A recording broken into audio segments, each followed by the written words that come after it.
কিছুদিন আগেই আমি সপরিবারে মন্দারমণি ঘুরে এসেছি। সেই ভিডিও আমার চ্যানেলে দেওয়া আছে। তোমরা অনেকেই আমাকে কোশ্চেন করেছো যে মোটামুটি মন্দারমণিতে আমার কিরকম কি খরচা পড়লো। প্রথমেই বলে রাখি, এবার আমরা গেছিলাম গাড়িতে। তো আমার গাড়িতে আমি ২৮০০ টাকার মতো তেল ভরেছিলাম। সেটা কলকাতা থেকে মন্দারমণি ঘুরে কলকাতা, মানে আমি মাঝখানে আর কোনো জায়গায় কোনো ফুয়েল ইয়ে করিনি। এবার দেখো, এটা কিছুটা ড্রাইভিং আর কিছুটা গাড়ির সিসির ওপর ডিপেন্ড করে।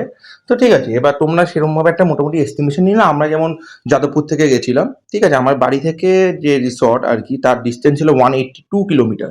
তো 182 আমার আপ অ্যান্ড ডাউন মিলিয়ে মানে ৩৬০ সামথিং কিছু হচ্ছে। তো হোয়াট এভার, তো আমার মোটামুটি ২৮০০ টাকার মতো এরকম লেগেছিল তেল। আর ফুডিং বলতে গেলে কোলাঘাটে আমরা দাঁড়িয়েছিলাম। কোলাঘাটে ব্রেকফাস্ট মোটামুটি আমার, আমি যেমন স্যান্ডউইচ নিয়েছিলাম, ও যেমন নিয়েছিল ইয়ে আহ, রাধাবল্লভী কচুরি। তো মোটামুটি এরকম ভাবে ব্রেকফাস্ট একটা করে আমাদের অ্যাপ্রক্স ওই ৩০০ টাকার কাছাকাছি ব্রেকফাস্টে খরচা হয়।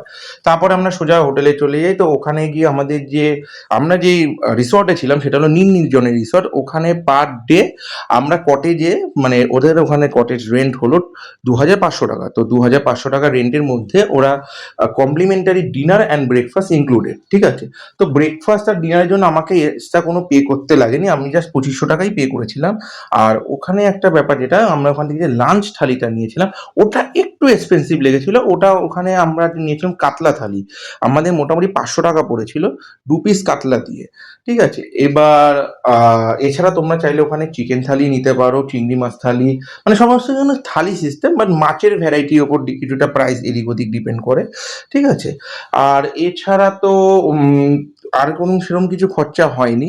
আর ফেরার সময় আমি ওই কোলাঘাটে দাঁড়িয়েছিলাম, জাস্ট একটু চা আর অল্প খাওয়া দাওয়া, এই মোটামুটি ১৫০-২০০ টাকার মতো হোয়াট এভার কিছু একটা খরচা হয়েছিল।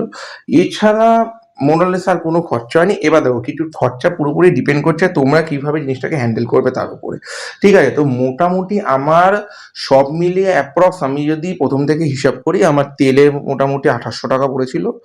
আর এদিক থেকে আহ, কোলাঘাটে যেটা গেছিল ওইটা মোটামুটি আমি ৩৪০ হয়, ৩৫০ টাকায় ধরে চললাম, ৩১৫০।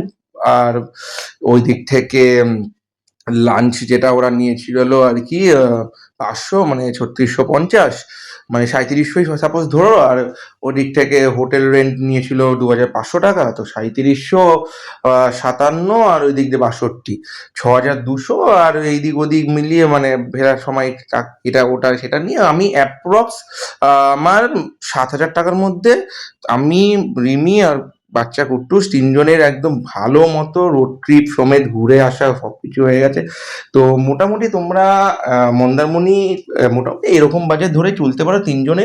এবার হ্যাঁ, ডিপেন্ড করছে তোমরা কি রিসর্টে থাকবে, কারণ ওখানে resort to resort, season to season ইয়ে ভ্যারি করে আর কি, মানে রেন্ট ভ্যারি করে। তো আমরা যেখানে গেছিলাম সেখানে ২৫০০ টাকা হয়েছে। এবার যদি তোমাদের যদি আরো এক্সপেন্সিভ রিসর্টে যাও, তো অটোমেটিক্যালি তোমাদের সেই রেন্টটা বেড়ে যাবে। তো তোমরা দেখে নেবে তোমাদের যেভাবে সুবিধা হয়, তোমরা সেভাবে ইয়ে করতে পারো। এক্সপেন্স সম্পূর্ণ তোমাদের ওপর। তবে অ্যাপ্রক্স মোটামুটি তিনজনের পরিবারে ৭ থেকে ৭৫০০ টাকা নিয়ে তোমরা আরামসে ঘুরে আসতে পারো, এটা গাড়ি নিয়ে গেলে। এবার যদি তোমার বাসে বা ট্রেনে যেতে, তাহলে তো অনেকটাই কমে যেত, তাই না? সো এই ভিডিওটা জাস্ট ফর ইনফরমেশন, যে কীরকম কি আমার খরচা পড়েছে। তো কেমন লাগলো অবশ্যই কমেন্ট করে জানিও। কারো কোনো কোয়ারিজ থাকলেও কমেন্ট করে জানিও, যতটা সম্ভব চেষ্টা করব রিপ্লাই দেওয়ার। আর অবশ্যই চ্যানেলটিকে লাইক শেয়ার সাবস্ক্রাইব করে দিও, সামনে আরও নতুন নতুন ভিডিও আসছে। তো সবার আগে ভিডিওগুলো দেখার জন্য। তো চলো, আজকে ভিডিওটা এই অবধি। আবার কোনো নতুন ভিডিওতে তোমাদের সাথে কথা হবে। চলো, টাটা।